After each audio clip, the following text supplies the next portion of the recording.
side hug.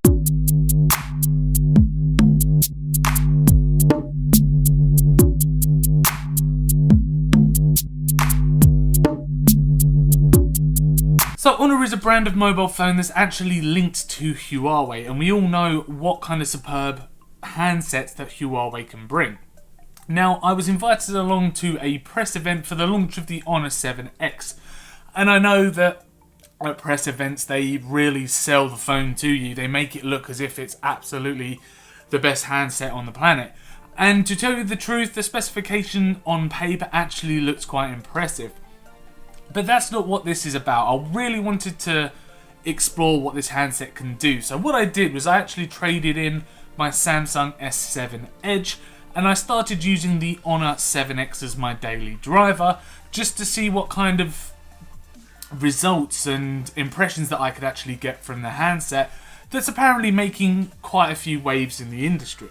So the Honor 7X has this all-metal unibody, and it has been mistaken, I must admit, for an iPhone X, especially when I first got it out in front of a few friends. It very much does fit into that budget handset category, even though it does look and feel rather premium. Now on the back you can see that it has two aerial bands going down the bottom and across the top, as well as a dual camera and the fingerprint sensor, which is slap bang in the middle of the top as well. And it actually does unlock in well under a second as well. Now all buttons are down the right hand side. You have got a volume rocker which puts volume up and down, and you have got your unlock button on the side as well. If you hold down volume down and the power button on the side, then it does take a screenshot of whatever is on the front of your phone. And that is really it. On the bottom you have got a charging port which is micro USB, which is a little bit of a shame for a new handset as well. I was expecting it to be USB Type-C, which would have been really, really good. And it's also still retained a headphone jack as well. Unlike some of the more premium handsets, they are starting to get rid of that headphone jack. So the Honor 7X is a really nice sized phone to hold, and I never really felt as if my thumb was stretching too far across the screen every time I wanted to get to the other side of the screen. The only problem with it though is the back. Because of that metal finish, it is extremely slippery. So I would recommend getting a case on it as quick as possible, because I have found that it's slipped through my fingers a few times and it's slipped out my hand and I've dropped it. And that's simply because this back is just so extremely smooth. It's not the best feeling back in the world. Although it has a premium metal feel, it's just very, very slippery. So part of the design that I don't actually like, and I think it cheapens the phone in some way, is the fact that it has this raised screen. Now you can only really notice it if you are looking at it close up, but it doesn't look like one seamless piece of material that's your phone. It's got this raised screen. You can feel it if you rub your thumb across the side of it, and it's just this tiny little bit of glass that basically looks as if it sits on top of the actual body of the mobile phone, and it's just a little bit tacky, and I think they could have done a better job encasing the screen inside the metal unibody somewhat. I'm not sure if it's a way of keeping the phone as thin as possible, because it is quite thin. So anyone that's interested in NFC technology, things like Android Pay for example, you haven't got that here. So if you are looking at a phone that you can replace your contactless bank card with, it's not going to be this one. There is no NFC technology here, which I think is actually a shame and a bit of a missed trick as well, seeing as contactless card payments are becoming so common now, that the fact that it doesn't actually include on this device just makes it, I don't know, like it's part of the past. So looking at the screen in more detail, it comes in at just under 6 inches, which for a phone of this size is absolutely more than enough. And I think with the minimalist bezel design, the screen actually looks a lot bigger than it actually is. Now the resolution here is 1080 by 2160 with an aspect ratio of 18 by 9, which is a little bit wider than a conventional widescreen display, as most displays at the moment come in at 16 by 9 aspect ratio, and that's because of the full front screen on there. So the screen actually uses IPS technology, which okay is a little bit old compared to OLED screens, for example, that are now coming out for the new Samsung handsets. But even still, the actual colour accuracy and the colour reproduction is extremely vibrant here. And it actually makes consuming media from Netflix or Amazon Prime or even YouTube, for example, it makes it just look really, really sharp. So inside the new Honor 7X is a Kirin 659 octa-core processor, with 4 cores running at 2.4 GHz and the remaining running at 1.7 GHz. Now, it's not a bad processor, or it's not a bad specification for the phone actually, but it's such a far cry from really the top dogs on the market from Samsung and Apple. Now, the Geekbench 4 score came out at 3550, which was a lot lower than I expected. I expected it to be slightly higher, considering sort of that mid-range budget handset.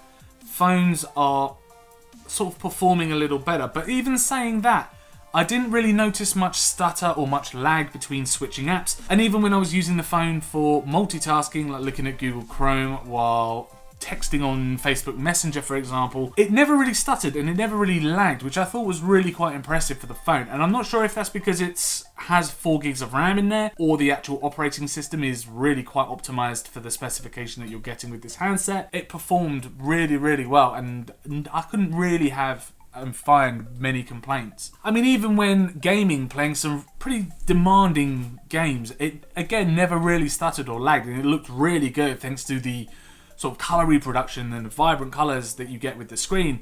Gaming looked really good as well. So the phone comes with ample storage as well. You get 64 gigabytes of internal data storage, and if you're going to be taking photos and video with the actual camera, it's going to be fine. But if you're going to be downloading 4K movies, that kind of thing, then it's going to fill up pretty quickly. But speaking of images, the actual camera on the back of the phone is not bad either. Now, I stated earlier that it has this dual camera setup. Now, usually with mobile phones, the secondary camera is for telephoto shot and the first one is for wide angle, but not here. The first camera is the only camera that really takes color pictures. The secondary camera is a black and white or monochrome censored camera, which enhances the detail of the images that you take. So because the black and white camera can pick up a lot more detail within the highlights and the shadows, it then mixes that in with the photos that you're actually taking, the color photos that you're actually taking, and it does a really good job of making the photos look as sharp and as bright and as colorful as possible. I mean, it has a really good camera on the back, and I'll show you a few examples of the photos that I've taken now.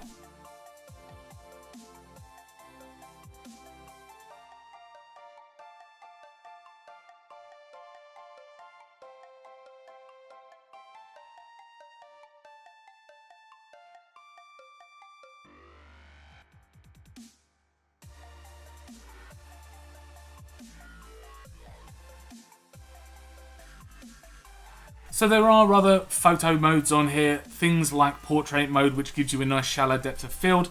It recommends that you hold the camera at least 0.52 meters away from your subject, just to give that nice shallow depth of field so the back looks all blurry and your subject is really sharp and in focus.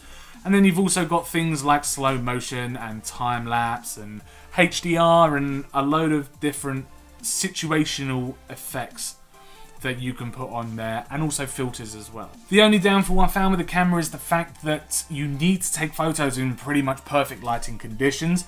Taking photos in low light conditions caused a very grainy, very ugly shot. But if you're in sunlight or it's daytime, or you've got enough sort of ambient light from the room, it can produce some absolutely wonderful photos. But the nice thing is that Honor come under that same umbrella as Huawei. And Huawei have had phones in the past that they've paired with Leica, so it definitely makes me think that Huawei really know what they're doing with their cameras, and they're able to then transmit that onto sort of the cheaper brands. So I want to claim that you can get around 12 hours of battery life on this handset, but I found that if I had a whole working day, a 10-hour working day of moderate usage, and then I wanted to, I don't know, watch a Netflix movie on the way home, by the time my train ride finished, I would say maybe 11 hours later from the time I left for work, I was going to be needing a portable charger to get me through the evening. So the Honor 7X has its flaws. It's not the fastest phone on the market, and it definitely isn't the best looking phone on the market when you've got things like the iPhone X and the Samsung Galaxy S8 to contend with. What you are actually getting with the phone is a very solid build. It's a very premium looking budget mid-range handset that I feel is leaps and bounds ahead of the competition at this price point. So thank you very much for checking out our video review of the Honor 7X handset. If you enjoyed this video, then click that like button.